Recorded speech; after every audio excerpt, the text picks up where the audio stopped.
con un ángulo de 30 grados con respecto a la línea original de movimiento. Realice un esquema de la situación, cuál es la velocidad de la otra bola después del choque. Es un choque perfectamente elástico. Bueno, entonces, según lo que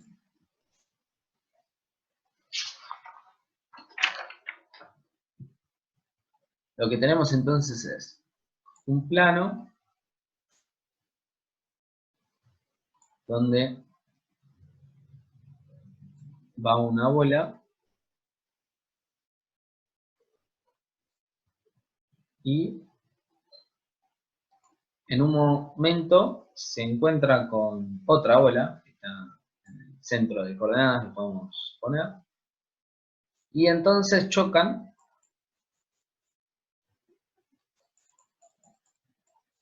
y van a seguir diferentes trayectorias las dos bolas. Fíjense que estas trayectorias que siguen, a ver si da el ángulo, creo que no da el ángulo. Ah, da un ángulo. Después de la colisión, la primera bola se mueve 4,33 metros por segundo con un ángulo de 30 grados respecto a la línea original de movimiento. O sea que el ángulo que da es este, 30 grados.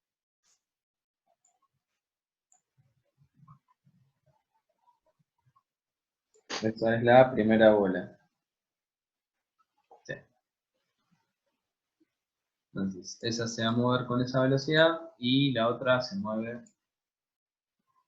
con esta velocidad. Bien, entonces, fíjense, para que este ángulo ya es dato.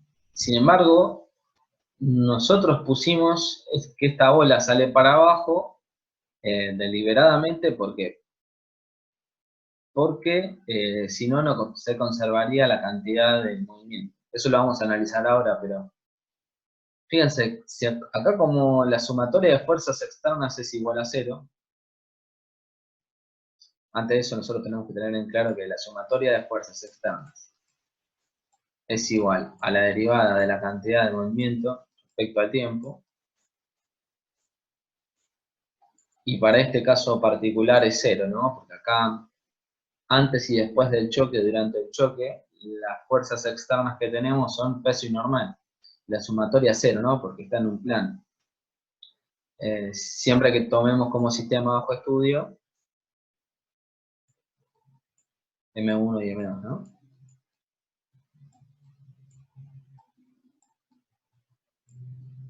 M1 y M2. Entonces, como la sumatoria de fuerzas externas es igual a 0, la derivada de la cantidad de movimiento también es 0. Quiere decir que P se conserva, ¿no? P es constante.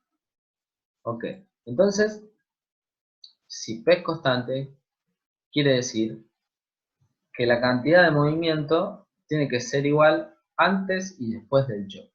Entonces, fíjense que antes del choque, el sistema solamente tenía cantidad de movimiento en X. ¿Qué quiere decir esto? Que después del choque, el sistema solo va a tener que tener cantidad de movimiento en X, no en Y. Bueno, entonces eso quiere decir que si esta pelota sale para arriba, sí o sí la otra pelota va a tener que salir para abajo, porque si no, no se conserva la cantidad de movimiento en Y.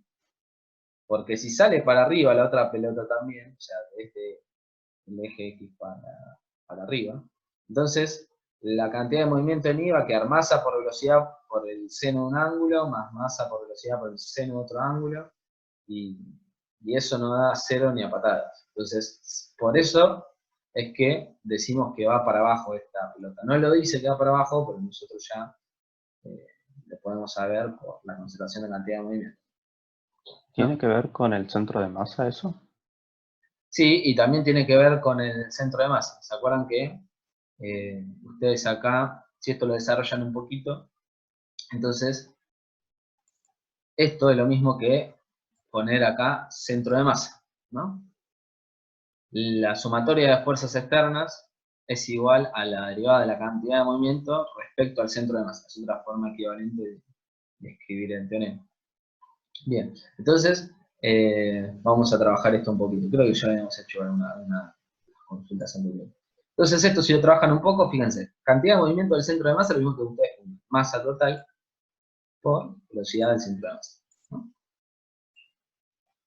Respecto al tiempo de derivada. Fíjense, la masa de ambas es la misma siempre, sale afuera. Masa total, la derivada de la velocidad del centro de masa respecto al tiempo, ¿no?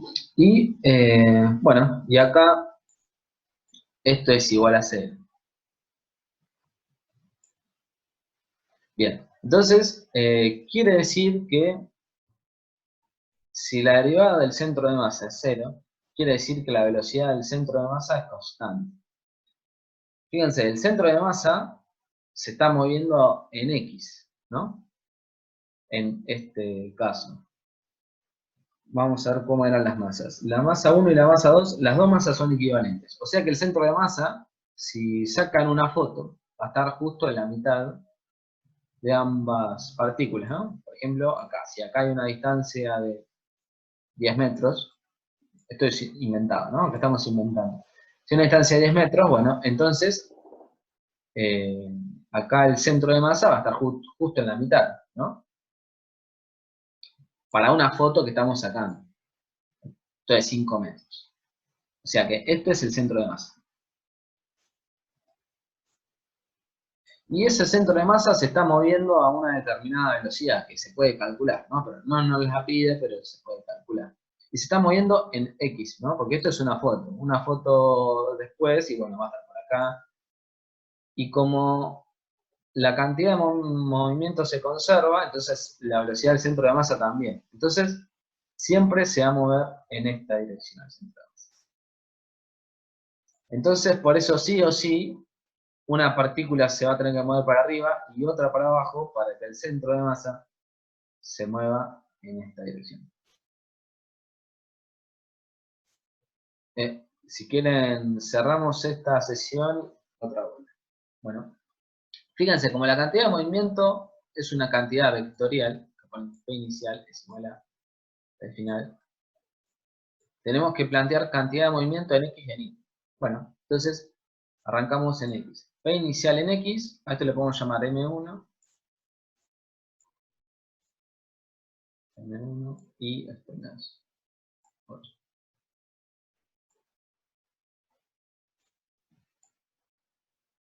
P inicial la tenemos que escribir en X, entonces acá nos queda P inicial en X, la podemos llamar como P inicial en X de 1, nada más la masa 1 tiene cantidad de movimiento, la masa 2 no, en el instante inicial. Y en el instante final, bueno, acá le ponemos P de 1 final en X más P de 1 final en Y. En P2 final en X, perdón. Y lo mismo haciéndolo en Y, ¿no? Fíjense, en Y no tenemos cantidad de movimiento inicial, ¿no? Así que le mandamos 0. Pero sí tenemos cantidad de movimiento final de las partículas por separado. Entonces, para eso ponemos P1 final en I. Y fíjense como la componente en I de la masa, de cantidad de movimiento 2 va para abajo, acá le mandamos un menos. Entonces acá iría P2 final en I. Perfecto. Y todo esto que estamos haciendo es para determinar la velocidad 2, ¿no? De la masita 2. Bueno, entonces nos queda, fíjense, bueno, acá simplemente tenemos que inventar los datos que nos dieron. Los datos que nos dieron eran las masas y creo que daban también la velocidad inicial. Velocidad inicial de 1. Velocidad inicial de 1 y velocidad inicial de 2, que es 0, masa 1, masa 2. Todos estos son los datos, ¿no? Perfecto, esos son los datos. Bien, entonces, bueno, metemos todos esos datos en el desarrollo de esta ecuación, dos ecuaciones. Bueno, entonces, cantidad de movimiento 1 nos va a quedar masa 1 por velocidad 1, que es inicial. Es igual a cantidad de movimiento final en X. Nos queda masa 1 por velocidad final en X. 1. Más. La cantidad de movimiento 2 es masa 2 por velocidad final en X2. Y abajo nos queda. Si pasamos esto para el otro lado, nos queda masa 2 por velocidad final 2 en Y es igual a masa 1 por velocidad final 1 en Y. Bueno, y acá fíjense, ya podemos despejar las componentes en X y en Y de la velocidad 2.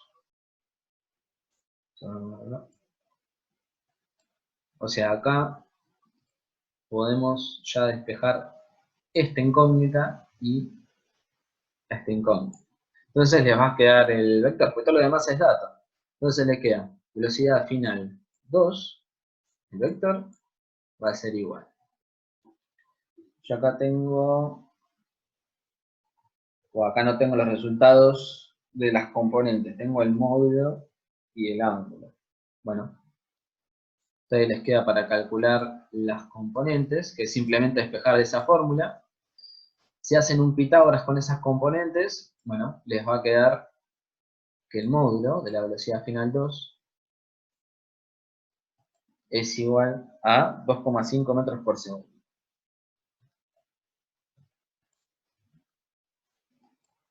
Metros por segundo. Y el ángulo es 60 grados.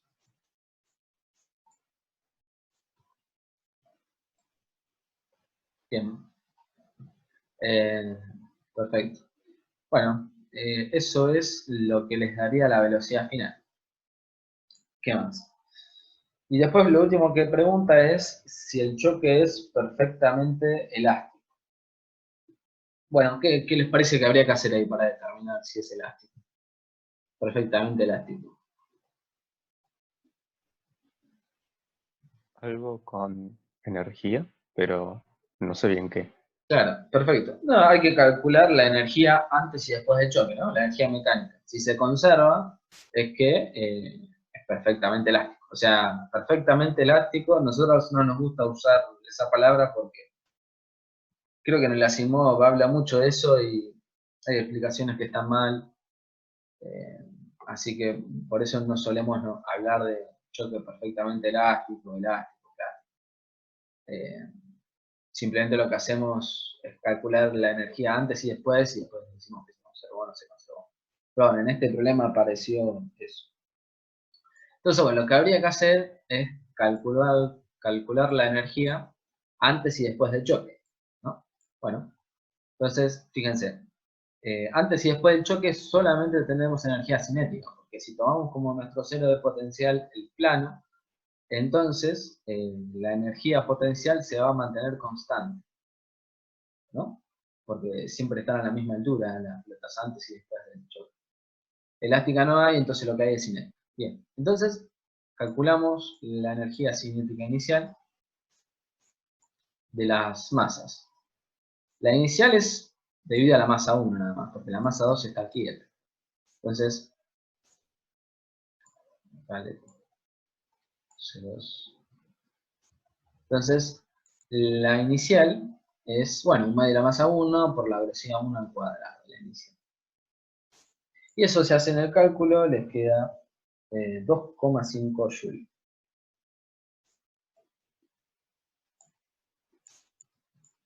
Bien, y la final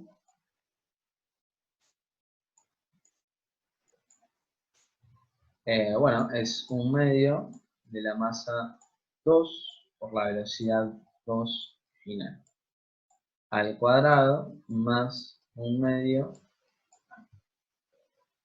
de la masa 1, velocidad 1, final al cuadrado. Y acá también, si hacen la cuenta, les va a quedar 2,5 joules. Bien. Bueno, luego evidentemente se conserva la energía, ¿no? Pero no se puede decir si se conserva o no se conserva antes de calcularlo. Primero porque este es un caso especial donde se conserva la cantidad de movimiento y se conserva eh, la energía, pero puede que se conserve la cantidad de movimiento y no la energía. Así que bueno, eso es algo importante que hay que tener en cuenta. Bien, ¿alguna duda más de este ejercicio? No, yo no tengo. Bien, bien, si quieren vemos sobre otro ejercicio en particular.